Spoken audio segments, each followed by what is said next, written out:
কৈছোঁ বোলো নাহিবা তুমি এনেকৈ ইয়ালৈ। পাপাই মায়ে দেখিলে মানে মোক টুকুৰা টুকুৰ কৰিব কাটি। আৰু পেহাই যদি গম পায় তুমি ইয়ালৈ আহিছা বুলি মোক কি কৰিব বাৰু? মান সন্মান সকলো খেদাবা আৰু তুমি মোৰ। কিয়নো কৈছা তেনেকে? মইতো তোমাক চাবলৈহে আহিছোঁ এনেকে। নামি আহা না, অকণমান চাই যাওঁ। ঠিক আছে দিয়া, মই কিন্তু নামি যাব নোৱাৰোঁ। যদি চাবলৈ মন আছে তুমি মোক এনেকেই চোৱা, তুমি তলত আহা। এইটো দেখোন ৰাজেশ বলিয়া। তাৰমানে এইজনী সেই ফোনৰ নাম্বাৰটো দি থৈ আহিলে। মই তাইক কৈছিলোঁ ফোনৰ নাম্বাৰটো নিদিবলৈ বুলি। ৰহ মামাই কালি চবখিনি কথা কৈ দিম, মই গম পাব তাই। ৰচোন বাৰু মনে মনে চাই থাকোঁ কি কয়নো তাই, লুকাই দিওঁ ৰ। বাহ, আজি মোৰ জানটোত ইমান ধুনীয়া লাগিছে। বহুত ধুনীয়া লাগিছে তোমাক দেখিবলৈ, গুলপীয়া কাপোৰ সাজত। গুলপীয়া কাপোৰ, ৰহ শুনিহে আছোঁ। হ'ব দিয়া, এতিয়া দেখিলা নহয়, আৰু বেছি সময় ইয়াত থাকিব নালাগে। কেনেবাকৈ যদি চেংহঁতে আহি দেখি পায় মোৰ ফালে শেষ আৰু। তোমাৰ লগত কথা পতা মজা উলিয়াই দিব। কি মোৰ মালটো যাওঁগৈ দিয়া। পাৰিলে পাছবেলা ওলাই আহিবা, চেঙৰ লগত কিবা কিবি কিনি দিম। হ'ব দিয়া, তুমি এতিয়া যোৱা এইডোখৰ পৰা।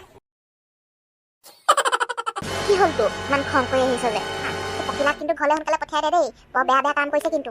কৰিলে তাই?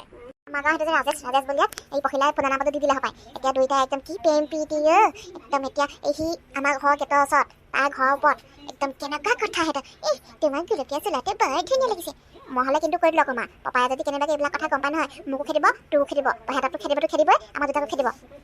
কি ৰাজেশ মানে সেইটো সেই দিলীপৰ ল'ৰাটো নহয় জানো? সেইটোৱে।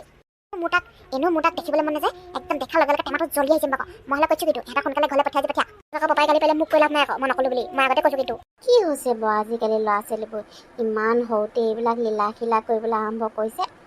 আচৰিত আৰু। পঠিয়াই দিব লাগিব দেই মাক বাপেকহঁতৰ লগতে সোনকালে একো নহ'লে। মাকে কৈছিলে বোলে দুদিনমান থাকি যাওক বোলে এই তহঁতৰ ইয়াতে। নাই ক'ৰবাত কেতিয়াবা কিবা গণ্ডগোল কৰিব, আমি এইবোৰ নোৱাৰোঁ দেই, ফচি মৰিব লাগিব। পঠিয়াই দিব লাগিব একো মাক বাপেকৰ লগত। গেছটো শেষ হৈ থাকিলে, চাহখিনিও ভালকৈ নহ'লেও।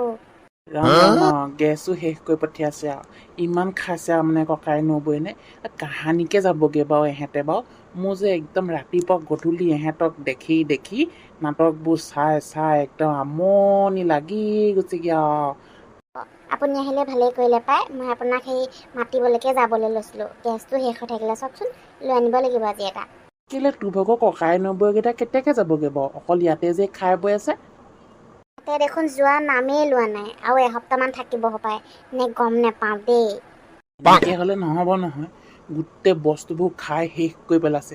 আগতে ক'ত আছিলে ইমান দিনে খবৰ এটাও নলয় যে, এতিয়া খাবলৈ পাই যে নোযোৱাই হৈ থাকিলে। কি কৰ মই নেজানো, মুঠপত এহেঁতৰখিনিক ইয়াৰ পৰা খেদ।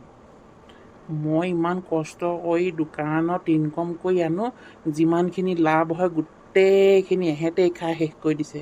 নে একেবাৰে খাম বুলি আহিলে নেকি আমাৰ ঘৰত? তই সুধিবিচোন। মই কিন্তু একেবাৰে খুৱাই থাকিব নোৱাৰোঁ আকৌ। পাপা মই কিন্তু কৈছোঁ আকৌ, মোৰ আমনি লাগিছে আকৌ। ইমান দিন নাথাকে আৰু আলহী আৰু। আমি সিহঁতৰ ঘৰলৈ গ'লে আমাক সেই দুদিনেই থাকিবলৈ নিদিব, খেদি পঠিয়াই দিব। সিহঁতে আমাৰ ঘৰত আহি একদম মানে সপ্তাহ থাকিছে আহি। মই মোৰ নিজৰ কাপোৰ পিন্ধিবলৈ নোপোৱাই থাকিলোঁ, চব লথৰে মোৰ কাপোৰ পিন্ধি থাকে। এনেকৈ হ'ব সিহঁতৰ ঘৰলৈ গ'লে সিহঁতে সি মোক একদম নিদিয়ে দেখোন, তাৰ কাপোৰে নাথাকে দিবলৈ। এতিয়া মোৰ চব পিন্ধি শেষ কৰি পেলাইছে, একদম এনেকুৱা গোন্ধাইছে ভবলা গাউন ধুৱে দিনটো সি। সিহঁতক নহ'লে কথাবোৰ বহুত বেয়া লাগি গৈছে আকৌ। মই কিন্তু কৈছোঁ অপখিলা কথা কিন্তু ক'লোৱেই। লোকৰ ঘৰত থাকিবলৈ আহিছে ইমান দিনে গোটেই মোৰ কাপোৰ চোলা পেণ্ট পিন্ধি একদম মানে মোৰ কিতাপ বহি ফালি চিয়াচি কৰি খোৱা বস্তু চব লৈ খেলা বস্তু চব ভাঙি একদম টুকুৰা টুকুৰি গুৰি কৰি পেলাইছে।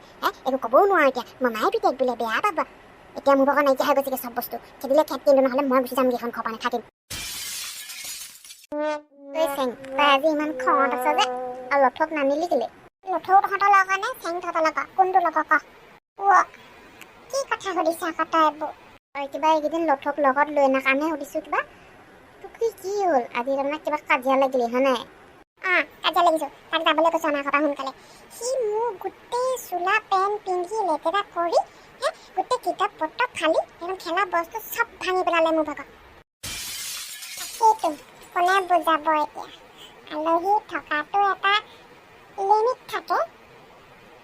এদিন দুদিন চলি যায়, এসপ্তাহ টিকি যায়। এসপ্তাহতকৈ ওপৰত গ'লে লুটি পুটি খাই যায় নহয় গৃহস্থ। বুজিব লাগে এইবিলাক। আমি সৰুবিলাকে বুজি পাইছোঁ, ডাঙৰবিলাকে যদি বুজি নাপায় আকৌ আমাক কয় বোলে মেথাত তহঁতৰ মালেই নাই বুলি কৈ দিয়ে। তাকে খানা ভাই এতিয়া মই কি কৰিম বাৰু মই গোটেই খেলা বস্তুখিনি ভাঙি থৈ গুচি যাব এতিয়া এতিয়া গোটেইখিনি ভাঙি দিলে সি যোৱাগৈ পাছত বাৰু মই কিহেদি খেলিম বাৰু মোক ইমানকৈ পাপাই আমাৰ আনি নিদিয়ে নহয় পাপা যিটো আজিকালি পইচা খুজিলেও নিদিয়ে সঁচাকৈ মাক বাপেকবিলাকে বুজাব লাগে লোকৰ বস্তু বোলে লৈছে অকণমান সাৱধান হ'বলৈ দিব লাগে যদি এনেকৈ যদি লৈ ভাঙি চিঙি পেলাই আৰু কি হ'ব মোৰ ভাগৰ মা হ'ব লাগিছিলে একদম পলাশৰি লৈ পিঠিত বখলিয়াই বখলিয়াই বখলিয়াই গোটেই মানুহটোকে বখলিয়াই পেলালে হয় বাদ দে ভাই আমি আছো নহয় খেলা বস্তুখিনি সি ভাঙি থৈ গ'লে আমি দি দিম ন মিলি বাতি লৈ ল'ম আখি বন্ধু কিছ কাম কি হয় নাই বাৰু হ'ব দে এইখিনি বেছিকৈ বহি নাথাকোঁ আকৌ ইহঁতৰ মাতাচিয়ে দেখিলে মানে ইয়াৰ পৰা গুলি খেদন দিব গুলি খেদন নোখোৱাৰ আগতে ইয়াৰ পৰা যাওঁগৈ বৈ